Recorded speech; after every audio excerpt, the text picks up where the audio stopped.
Hey guys, MCU Collector here with another figure review, and next up is the Hasbro Marvel Legends series Shang-Chi, however you want to pronounce it. Kevin Feige says Shang-Chi. I'm assuming Kevin Feige would be pronouncing it correctly, especially if it was on a Disney investors call. But anyway, this is the Mr. Hyde Build-A-Figure, Shang-Chi and the Legend of the Ten Rings, the MCU movie figures. This is XIALING, is I believe how you pronounce it. So this is actually Shang-Chi's sister, so I'll get into the bio here on the back pretty soon. She comes with one accessory, and she has 5 additional interchangeable hands. Why 5? That's a little bit weird, so we'll see kind of when I open it up and kind of what's going on there. But she comes with the torso piece to the Mr. Hyde Build-A-Figure. Side artwork looking very good of the character there. Basically the promo images for the movie, which we haven't seen a trailer or anything yet. The bio for XIALING reads, when her estranged brother Shang-Chi or Shang-Chi suddenly shows up in her life, XIALING must choose between the solitary life she's created for herself or join her brother in the fight against the Ten Rings. And we know that her father, Wenwu, the Mandarin, is the leader of the Ten Rings. So that should be interesting in the movie. Death Dealer is a part of the Ten Rings. So we have those movie figures. I don't actually have the Shang-Chi figure yet, so I can't show that comparison, but we will see how XIALING looks next to these two guys. Okay, and here's the XIALING figure out of the package. You know what? She's a really fun one. I like that this one has a big change up from the previous 2 movie figures. You know, Wenwu and Death Dealer had limited range of articulation when it comes to their legs. XIALING doesn't have that problem in the character design. So she can move her legs around with a lot more range of motion, which is awesome. Unfortunately, I think she is going to be the peg warmer of the Wave movie figure and female figure. Combine those together, it tends to equal out to be a peg warmer. I'm looking at you, Wasp. So we have that, but it's a fun one, and there's some cool things to it. Yes, it's pretty plain compared to the other figures in the Wave, but again, it is a really good one. The head sculpt, the face print looks awesome. It looks really, really good. So when we zoom in there, you'll get to see kind of how good it looks. But let's get some things out of the way. Here we have the torso piece to the Mr. Hyde Build-A-Figure. So it is kind of interesting. We get this white shirt there with the red bow tie under the vest jacket, which is all one piece. I guess if you warm it up, you could probably stretch it and remove it. That's not something I'm going to do. But he does have black suspenders on underneath there, and then the bottom part of the torso and the ab crunch is not actually the white plastic. They just went ahead with the green plastic similar to the pants.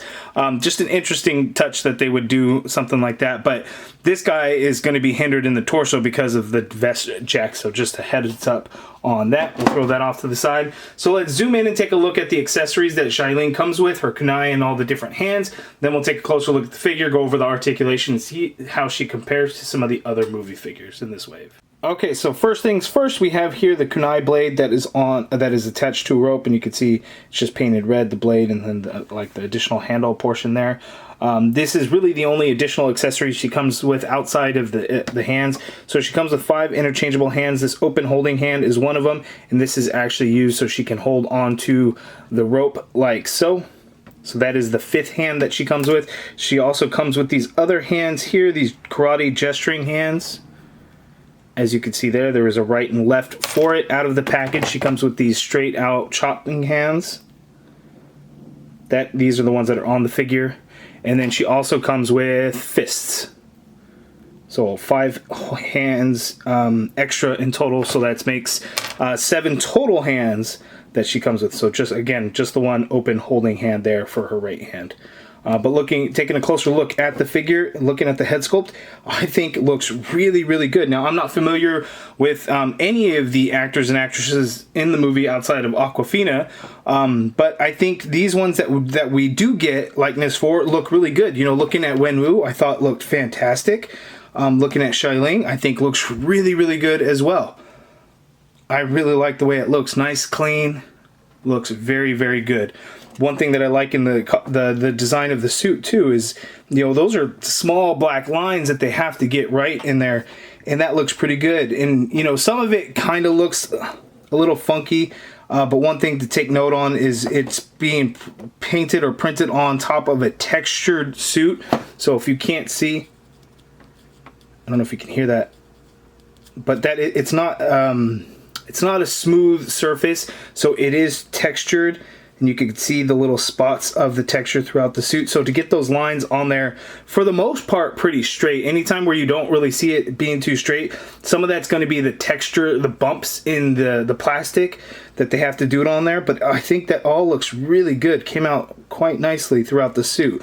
It's just done in this like white plastic there, and then this piece on the lower torso is like a hard rubber piece that's on there that goes over the lower torso piece, because you can see it extends down past her hips, and those really don't get in the way because of the kind of the placement of it, but it all looks pretty good. And then she just has black pants, black shoes. Her knees, the articulation there, they are pinless, so there's that. But I think the suit and the design, everything looks really good. So now let's zoom out for her articulation. Okay, so XIALING's articulation, her head is on a dumbbell joint, so she can look down that much. She can actually look up that much. She has short hair, so it doesn't hinder the articulation too much. You get all kinds of circular motion in there, which works great, so including pivot and then full rotation, of course. Her arms can go up that high. You do get a full rotation in there, of course. Single jointed elbow, and we get swivel at the elbow, and you get that much bend, so just about 90-degree bend there. The wrists swivel, and they do hinge, as you can see, where they have the diaphragm rocker, so she can tilt to her left that much, she can tilt to her right that much, she can go back actually pretty far, further than most, but going forward is very, very limited, so that's a little unfortunate. And you get the swivel at that diaphragm joint because there is no waist swivel, of course. Legs go out that far apart, she can't kick forward that far, which is good. She has an upper thigh cut there, solid double jointed knee like so. Foot hinges all the way down.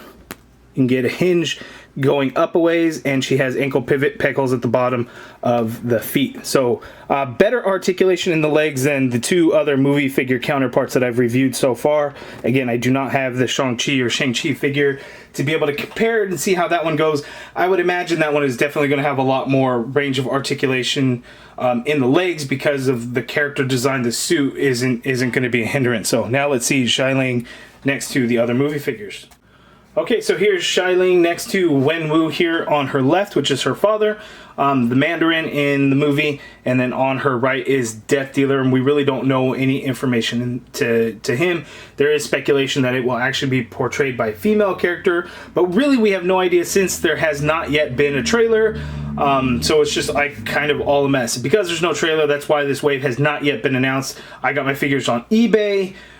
They're starting to show up at Target, but they are street dated for April 25th, so they're register blocked. You're not going to be able to get them, but I mean, good luck. Maybe they will. Who knows? Kind of, it's really tricky. Most of the time, like 99% of the time, they're going to tell you straight up no, even though they made the mistake of putting them out on the sales floor. But it's just one of those things. But there are the three movie figures that I have reviewed so far. But let's see how she looks next to the comic Shang-Chi, since that's all I got for now. Okay, so brother and sister, kind of. I mean, comic versus MCU, it's not really going to kind of correlate together. But, you know, that's the best that I could do since I don't have the movie figure yet. So, there we go. Okay, so my final thoughts. The XIALING figure is very good. It is a highlight to see that we get some good, decent range of motion. Not in the torso, but in the legs. And that's really only compared to the two other movie figures. In the grand scheme of things, it's probably not the best because the typical female figures just don't have that good of range of motion. So it is what it is. I do like the design, the intricate details of all the black lines in there. I really like, so I kind of like the design. Time will tell how it will hold up because we need to see these characters in action. We need to see the movie to really understand the characters, how they're portrayed, how the design is compared to the movie, all those things. So it's easy for a lot of folks to say, well, looks like trash. I disagree. You know, maybe it's not the most interesting design. Sure, I could admit that. But I think overall the figure looks good. The head sculpt, the face print, all really look good. So I can't wait. Once I have the Shang-Chi movie figure in hand, I think this one's it's gonna help elevate this one. It's gonna be really nice to see them next to each other. And I'm thinking, hopefully, in the movie, they're gonna be badass fighting alongside the 10, side by side against the 10 rings. So we shall see how it's going to work out. She comes with a bunch of interchangeable hands. We don't typically see that with female figures, so that is definitely a nice touch. So I'm happy with it. But you guys let me know down in the comments below your thoughts. If you guys like this video, please do me a favor and hit that thumbs up button. Subscribe if you haven't already done so. And as always, thank you for watching.